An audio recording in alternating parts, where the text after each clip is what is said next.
समाचार चैनल यानी news channel, और न्यूज चैनल खबर के नाम पर, न्यूज के नाम पर अब क्या क्या बता रहे हैं यह हम आपको बताएंगे। दरअसल भारत यात्रा चल रही है राहुल गांधी की। उस भारत यात्रा को लेकर के पहले जो है वो एक लगातार भाजपा के नेताओं की तरफ से और तमाम अलग अलग चीजों की तरफ से जो है वो उसके ऊपर अटैक करने की कोशिश की गई। और अब इन न्यूज चैनलों के जरिए जब चुनाव में वोटिंग नहीं होती उससे पहले एक माहौल बता दिया जाता है कि हां फलां की सरकार बन रही, फलां की सरकार नहीं बन रही है। लेकिन अब ज्योतिषियों के जरिए खेल हो रहा है, ज्योतिषियों के जरिए खेल हो रहा है। जरा प्रोग्राम आप देखिए, यह प्रोग्राम किया चंद्र ग्रहण 22 ज्योतिषियों के साथ में, और ये देखिए 22 ज्योतिषियों का एक लंबा पैनल जो है यहां पर इन्होंने बैठाया है, और ये पैनलिस्ट है ये सारे के सारे, और इसमें इन्होंने अमेरिका तक की बात बता दी, पाकिस्तान में क्या होगा, पाकिस्तान में ग्रह क्या कह रहे हैं वो भी बता दिया, यूरोप में क्या होगा, अफगानिस्तान में क्या होगा, सब बता दिया। और तो और बताया इन्होंने गुजरात में, हिमाचल प्रदेश में कौन जीत रहा है वो भी बताया। राहुल गांधी की यात्रा सफल होगी या असफल होगी, क्या उत्तर दिया होगा वो तो आपको मालूम है, और मैं आपको दिखाऊंगा भी इन्होंने क्या उत्तर दिया है। मोदी की क्या योग है क्या योग नहीं है वो भी बता दिया। लेकिन असल सवाल अगर इतना ही जो सब कुछ इनको ज्ञान है तो फिर बात क्यों नहीं की बेरोजगारी कब खत्म होगी, उसका योग कब बन रहा है, देश के जो बेरोजगारों की जो कुंडली है वो क्या कह रही है, कब मिलेगा रोजगार, इस पर सवाल जवाब नहीं हुआ कि देश के अंदर से महंगाई कब खत्म होगी। मैं आपको दिखाता हूं इन्होंने क्या कुछ बताया है। इन्होंने जो है वो शुरुआत की, अलग अलग राशियों से शुरुआत की, और फिर उसके बाद में ये पाकिस्तान, चीन, यूरोप तक पहुंच गए, फिर राहुल गांधी की यात्रा पर आए, फिर मोदी जी के ऊपर आए, और फिर गुजरात और हिमाचल। तो इसी तरह से मैं आपको सीरीज वाइज मैं आपको जो है इनके स्क्रीनशॉट के जरिए दिखाता चला दूंगा। आप आखिरी तक देखिएगा, आपके पेट में हंस करके बल पड़ जाएंगे। इस तरह की बातें जो है इन्होंने कही है। तो क्या कुछ कहा है मैं जरा आपको दिखाता हूं एक एक करके इनके स्क्रीनशॉट के जरिए। ये देखिए आप, पाकिस्तान में दिखेगा चंद्र ग्रहण का बुरा असर, यहीं से इन्होंने शुरुआत की है। मैं इसीलिए मैं अपनी तरफ से कोई क्रोनोलॉजी नहीं बना रहा हूं इसमें। फिर उसके बाद में चंद्र ग्रहण के असर से पाकिस्तान में आक्रोश बढ़ेगा, यह भी बताया है। पाकिस्तान में अगले 42 दिन भारी हो सकते हैं। नीचे आप देखते रहिए, नीचे आपको दिखेंगे, नीचे आपको दिखता रहेगा। ये बता रहे चंद्र ग्रहण का बुरा असर दिखेगा, आक्रोश बढ़ेगा, और अगले 42 दिन पाकिस्तान के अंदर भारी हो सकते हैं। नीचे पट्टियों पर आप पढ़ते रहिए। फिर आगे लिखा है पाकिस्तान में आर्थिक तंगी, उपद्रव और बढ़ेगा, यह भी बता दिया। और देखिए एक चीज और बताई इन्होंने, इस पर भी गौर करना चाहिए। पाकिस्तान में आर्मी और मजबूत होगी, यह बात भी बताइए। अब इसको किस तरह से देखें किस तरह से नहीं देखें यह भी आप देख लीजिए। अब उसके बाद में यह पहुंच गया पाकिस्तान से फिर चीन के अंदर। चीन के बारे में कह रहे हैं कि चीन में जिनपिंग के खिलाफ आक्रोश और बढ़ेगा, इस बात को बताया है। चीन में राजनीतिक खून खराबा और हो सकता है, यह भी बताया है। अब देखिए भारत के ऊपर जब आते हैं तो फिर क्या कहा जाता है, पीएम मोदी के नेतृत्व में भारत मजबूत है। अब बताइए कोई भी देश का प्रधानमंत्री होगा, आगे भी कोई भी बनेगा, और उससे पहले भी जितने प्रधानमंत्री बने हैं, क्या किसी का योग या उससे जो है वो तय होगा कि हाँ अगर उसका योग जो है वो इस तरह से है तो वो कमजोर होगा, या इस तरह से? किस तरह की बचकानी हरकतें हैं।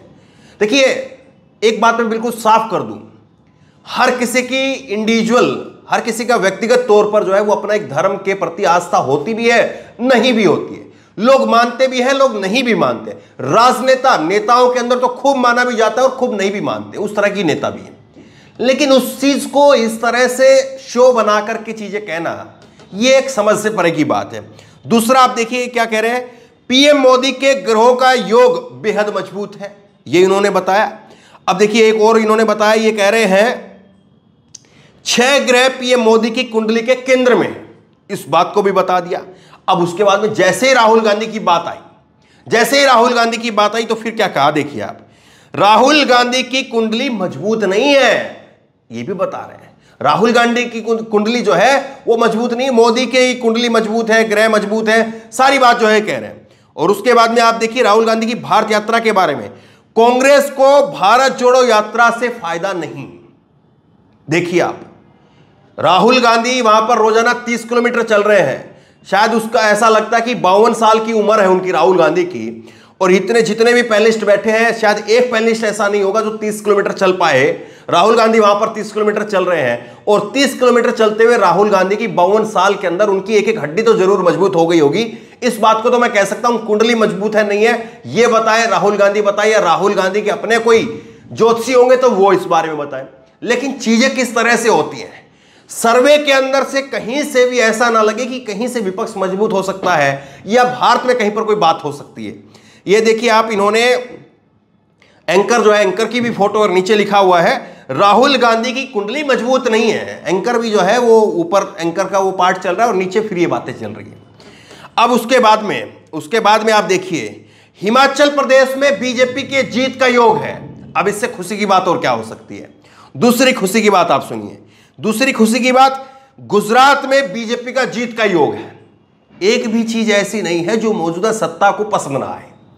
मोदी के कुंडली से लेकर के, और हम तो ये कहते हैं, देखिए ये कुंडलियां कितनी काम करती है नहीं करती हैं वो तो जो जानकार लोग हैं वो कह सकते हैं। हाँ, निजी तौर पर हम ये जरूर चाहेंगे कि मोदी जी का स्वास्थ्य, मोदी जी की उम्र, मोदी जी की हर तरीके से वो मजबूत रहे, खुशहाल रहे, और उनके मजबूत रहने से, उनके खुशहाल होने से, चूंकि अभी वो देश के प्रधानमंत्री हैं, जितने वो खुश रहेंगे, जितने वो मजबूत रहेंगे, देश के लिए उतना ही ज्यादा वो काम करेंगे। निजी तौर पर हम भी ये बात मानते हैं। लेकिन कैसे जो है विपक्ष के नेता की कुंडली की जब बात आती है तो विपक्ष के नेता की कुंडली कमजोर हो जाती है, और फिर कहते हैं कि कांग्रेस को भारत यात्रा से कोई फायदा नहीं है।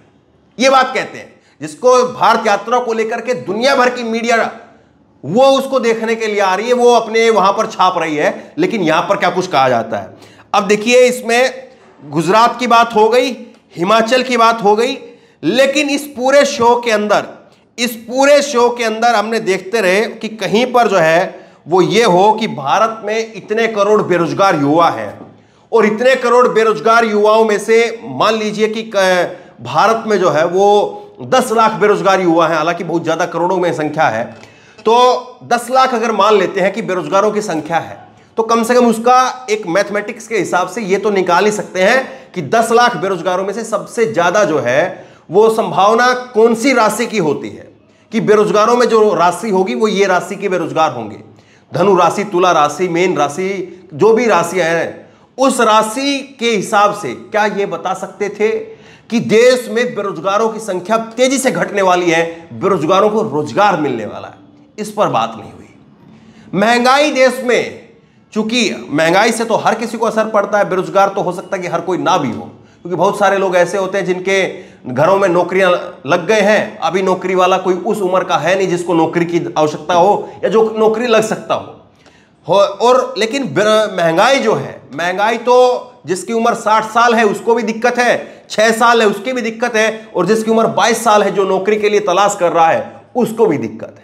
महंगाई को लेकर के, बेरोजगारी को लेकर के, ग्रह की स्थिति क्या कह रही है, कौन क्या कह रहा है, कब रोजगार मिलेगा, कब महंगाई मिलेगी, इस पर चर्चा नहीं है। हाँ, यह जरूर बताया कि दुनिया भर में आर्थिक मंदी आने वाली है, यह जरूर बताया, लेकिन उस आर्थिक मंदी का भारत पर क्या कुछ असर पड़ेगा, इस पर कोई खास बातचीत नहीं। तो आप बताइए कि किस तरह से जो है वो खबर के नाम पर क्या कुछ किया जा रहा है, और क्या वाकई जो है, अब देखिए पाकिस्तान के बारे में बताया कि पाकिस्तान में ये वो, अब कोई अगर इसको जो है वो पाकिस्तान में देखे या यूरोप में देखे तो शायद वो भी कोई ना कोई करवा ले, क्योंकि ये फिर बताते भी हैं कि उनको ये करना चाहिए, जिसका योग ऐसा है उसका योग ऐसा है, तो उसको ये करें तो इससे उपाय हो जाएगा, ये करें तो इससे उपाय हो जाएगा। तो वहां पर यूरोप के अंदर कोई बैठा है तो यूरोप के अंदर कम से कम इस बात को देख ले कि यूरोप के ग्रह कैसे बताए, और फिर यूरोप के लोग जो है वो अपने हिसाब से कुछ करवा ले। देखिए, ये तर्क और वितर्क की बात हो सकती है, और हम लोग जो है वो आस्तिक या नास्तिक हो सकते हैं।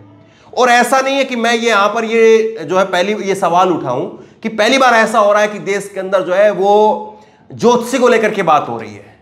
इस देश में मुझे के तांत्रिक का नाम याद आता है, चंद्रा स्वामी, और चंद्रा स्वामी के जो ताल्लुकात थे वो इंदिरा गांधी से लेकर के नरसिम्हा राव तक थे। इंदिरा गांधी ने उनको जमीन दी थी और जमीन देकर के उनका जो है वो पूरा आश्रम बनवाया था, और नरसिम्हा राव तो किस तरह से जो है उनसे बातचीत करते थे। और अभी भी टीआरएस के नेता के बारे में जो है वो कहा जाता है कि वो अपने दफ्तर में इसलिए नहीं जाते, कई सारी चीजें कई सारे नेताओं के बारे में कही जाती।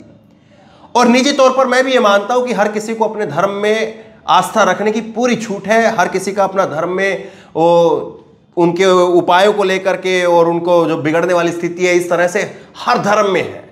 तकरीबन आप देखेंगे किसी भी धर्म में चले जाइए, कहीं पर कोई अंगूठी पहना रहा है, कोई ताबीज पहना रहा है, कुछ ना कुछ हर कोई कर रहा है। लेकिन एक देश के तौर पर हमें संविधान के अंदर ही सिखाया जाता है कि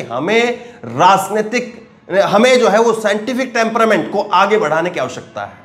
हमें साइंटिफिक टेम्परामेंट पर सोचने की, जोर देने की आवश्यकता है। लेकिन क्या कुछ हो रहा है और किस तरह से ये ज्योतिषियों के नाम पर कैसे राजनीतिक जो सर्वे है उनको बताया जा रहा है और राजनीतिक पार्टियों का नेताओं की कुंडलियों को बताया जा रहा है, इसको आप किस तरह से देखते हैं, मैं आपके ऊपर छोड़ता हूं। अपनी राय नीचे कमेंट बॉक्स में जरूर दें। एबीपी न्यूज ने जो सर्वे किया है इसको लेकर के आप क्या सोचते हैं, और इस वीडियो खूब शेयर करें। और इसी तरह की तमाम खबरों के लिए ऑनलाइन न्यूज इंडेक्स सब्सक्राइब करें, साथ में जो बेल आइकन है घंटी उसको जरूर दबाएं, ताकि जैसे वीडियो अपलोड करें उसकी नोटिफिकेशन आपको तुरंत मिल सके। धन्यवाद। इस खबर को अभी लाइक करें, शेयर करें, अभी चैनल को सब्सक्राइब करें और घंटी जरूर दबाएं।